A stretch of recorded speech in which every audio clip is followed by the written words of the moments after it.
नमस्कार, म निरु भट्टराई, योग प्रशिक्षक। आज चाहिँ म दिनहुँ घरमा बसिरहँदा ढाड कमरमा आउने समस्याहरूको बारेमा भन्न गइरहेको छु। कुन कुन आसन गर्दा फाइदा हुन्छ भनेर। भुजङ्गासन, त्रियक भुजङ्गासन, शलभासन, मकरासन र बढी अझै फोकस त्रियक भुजङ्गासनलाई दिनुहोला। ढाड कमर दुवैको लागि एकदमै धेरै प्रभावकारी छ।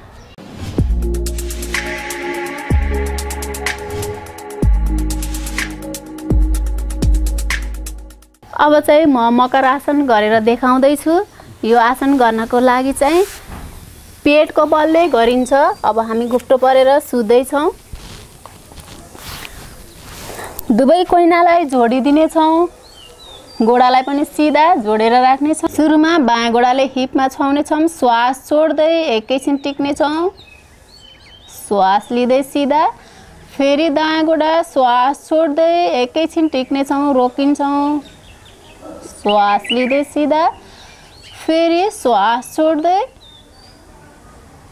श्वास लिँदै सिधा, फेरि दायाँ श्वास छोड्दै, श्वास लिँदै सिधा।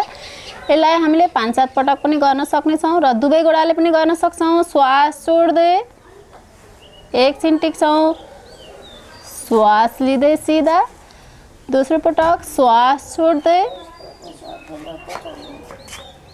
श्वास लिँदै सिधा, फेरि श्वास छोड्दै एकैछिन श्वास छोडेर कुम्भकमा रहनेछौँ।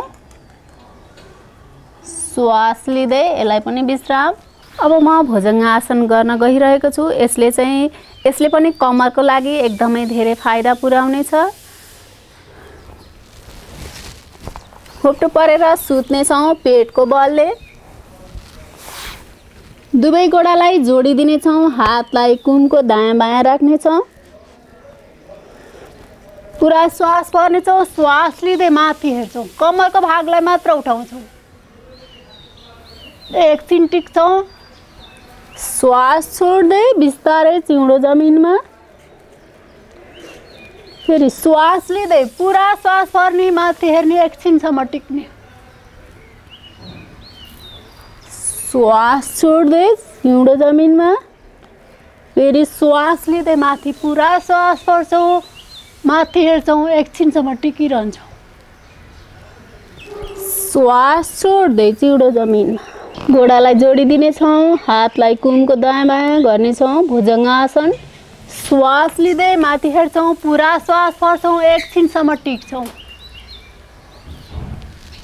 श्वास छोड्दै चिउँडो जमिनमा, श्वास लिँदै माथि पुरा श्वास पर्ने, एकछिनसम्म टिकिरहने। श्वास छोड्दै चिउँडो जमिनमा, फेरि श्वास लिँदै माथि पुरा श्वास पर्छौँ, एकछिनसम्म टिक्छौँ। श्वास छोड्दै चिउँडो जमिनमा। अब चाहिँ म त्रियक भुजङ्गासन गरेर देखाउने छु। यसका चाहिँ फाइदाहरू धेरै छन्। ढाड कमरको लागि एकदमै फाइदा छ र मेजर अपरेसन भर्खरै गरेको छ भने गर्नु हुँदैन। 2-4 महिना कटिसकेको छ भने गर्नुहुन्छ। 3 महिनासम्म गर्भवती महिलाले पनि गर्न मिल्छ। ढाड कमर दुखेमा एकदमै अचुक औषधि हो। ढाड कमर दुख्दाखेरि दिनमा 3 बिहानको समयमा खाली पेटमा मनतातो पानी पिउने र यो आसन गर्ने। जसलाई धेरै ढाड दुख्छ उहाँहरूले चाहिँ दिनमा 5-7 चोटि दिनकै गर्दै जाने, बढाउँदै जाने र ढाडको लागि एकदमै धेरै समस्या हुनेहरूको लागि मेन अचुक औषधि त्रियक भुजङ्गासन। त्रियक भुजङ्गासनले ढाड कमर दुवैको लागि एकदमै धेरै फाइदा पुर्याउनेछ।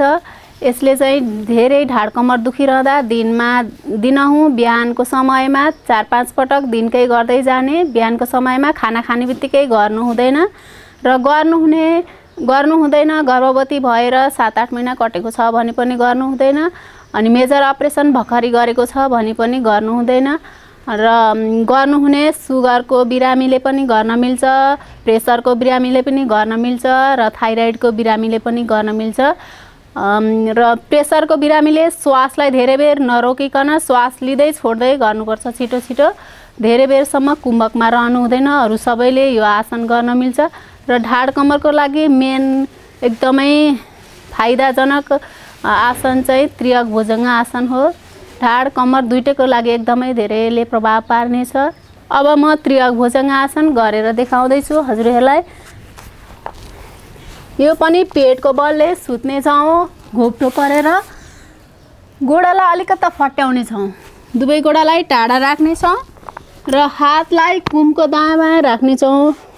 चिउँडो जमिनमा राख्छौँ। अब श्वास लिँदै पुरा श्वास भर्छौँ, आकाशतिर हेर्छौँ। शिरलाई घुमाउने छौँ, श्वास रोक्छौँ, बायाँबाट दायाँ गोडाको कुर्कुचा हेर्छौँ, विपरीत गोडाको कुर्कुचा हेर्ने प्रयास गर्छौँ। एकैछिन टिक्छौँ। फेरि अगाडि आउँछौँ, श्वास छोड्दै बिस्तारै चिउँडो जमिनमा। फेरि श्वास लिँदै माथि पुरा श्वास भर्छौँ। श्वासलाई रोक्छौँ, शिरलाई घुमाउँछौँ, दायाँबाट बायाँ गोडाको कुर्कुचा हेर्छौँ, विपरीत गोडाको कुर्कुचा हेर्ने प्रयास। श्वास रोकेर फेरि शिरलाई घुमाउँछौँ, श्वास छोड्दै चिउँडो जमिनमा। फेरि श्वास लिँदै माथि पुरा श्वास भर्छौँ, माथि हेर्छौँ, श्वासलाई रोक्छौँ, शिरलाई घुमाउँछौँ, श्वास रोकेर बायाँबाट दायाँ गोडाको कुर्कुचा हेर्छौँ, एकैछिन टिक्छौँ। फेरि शिरलाई सिधा, श्वास छोड्दै चिउँडो जमिनमा। फेरि श्वास लिँदै माथि पुरा श्वास भर्छौँ, शिरलाई घुमाउँछौँ दायाँपट्टि र श्वास रोकेर बायाँबाट दायाँ गोडाको कुर्कुचा हेर्ने प्रयास, विपरीत गोडाको कुर्कुचा हेर्ने प्रयास गर्छौँ। फेरि शिरलाई अगाडि, श्वास छोड्दै चिउँडो जमिनमा।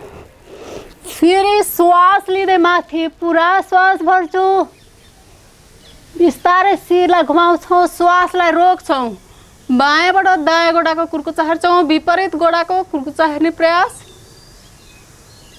फेरि शिरलाई घुमाउँछौँ, श्वास छोड्दै चिउँडो जमिन। फेरि श्वास लिँदै माथि पुरा श्वास भर्छौँ, शिरलाई घुमाउँछौँ, श्वास रोकेर दायाँबाट बायाँ गोडाको कुर्कुचा हेर्छौँ, विपरीत गोडाको कुर्कुचा हेर्ने प्रयास। एकैछिन टिक्छौँ। फेरि शिरलाई सिधा, श्वास छोड्दै चिउँडो जमिनमा। फेरि श्वास लिँदै माथि पुरा श्वास भर्छौँ, शिरलाई घुमाउँछौँ, श्वास रोक्छौँ, बायाँबाट दायाँ गोडाको कुर्कुचा हेर्छौँ, विपरीत गोडाको कुर्कुचा हेर्नेछौँ। फेरि शिरलाई अगाडि, श्वास छोड्दै चिउँडो जमिनमा। फेरि श्वास लिँदै माथि पुरा श्वास भर्छौँ, शिरलाई घुमाउँछौँ, श्वास रोक्छौँ, दायाँबाट बायाँ गोडाको कुर्कुचा हेर्छौँ। फेरि शिरलाई अगाडि, श्वास छोड्दै चिउँडो जमिन। श्वास लिँदै माथि पुरा श्वास भर्छौँ, शिरलाई घुमाउँछौँ, श्वास रोक्छौँ, बायाँबाट दायाँ गोडाको कुर्कुचा हेर्ने प्रयास। एकैछिन टिक्छौँ। फेरि शिरलाई अगाडि, श्वास छोड्दै चिउँडो जमिनमा। फेरि श्वास लिँदै माथि पुरा श्वास भर्छौँ, शिरलाई घुमाउँछौँ, दायाँबाट बायाँ गोडाको कुर्कुचा हेर्छौँ, श्वास रोकेर एकैछिन टिक्छौँ। शिरलाई अगाडि, श्वास छोड्दै चिउँडो जमिन। फेरि श्वास लिँदै माथि पुरा श्वास भर्छौँ, शिरलाई घुमाउँछौँ, श्वास रोक्छौँ, बायाँबाट दायाँ गोडाको कुर्कुचा हेर्छौँ। फेरि शिरलाई अगाडि, श्वास छोड्दै चिउँडो जमिनमा। फेरि श्वास लिँदै माथि पुरा श्वास भर्छौँ, शिरलाई घुमाउँछौँ, दायाँबाट बायाँ गोडाको कुर्कुचा हेर्ने प्रयास। श्वास रोक्छौँ एकैछिन। फेरि शिरलाई घुमाउँछौँ, श्वास छोड्दै चिउँडो जमिन। दुवै हातलाई कुमको दायाँ बायाँ, गोडालाई अलिकति फट्याउने छौँ। त्रियक भुजङ्ग आसन। श्वास लिँदै माथि पुरा श्वास भर्छौँ, शिरलाई घुमाउने छौँ, बायाँबाट दायाँ गोडाको कुर्कुचा हेर्छौँ, श्वास रोकेर एकैछिन टिक्छौँ। फेरि अगाडि आउँछौँ, श्वास छोड्दै चिउँडो जमिन।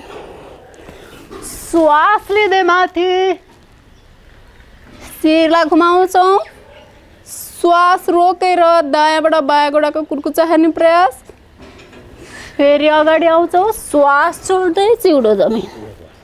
यो आसनहरू ढाड कम्मरको बिरामीहरूले सानो ठाउँमा पनि गर्न मिल्छ, कौसीमा पनि गर्न मिल्छ, घरमा पनि, रुममा पनि, गलैँचामा बसेर पनि गर्न मिल्छ, सानो ठाउँमा पनि गर्न मिल्छ। सिधा भएर सुत्ने, पेटको बलले गर्ने आसन हो सबै आसनहरू।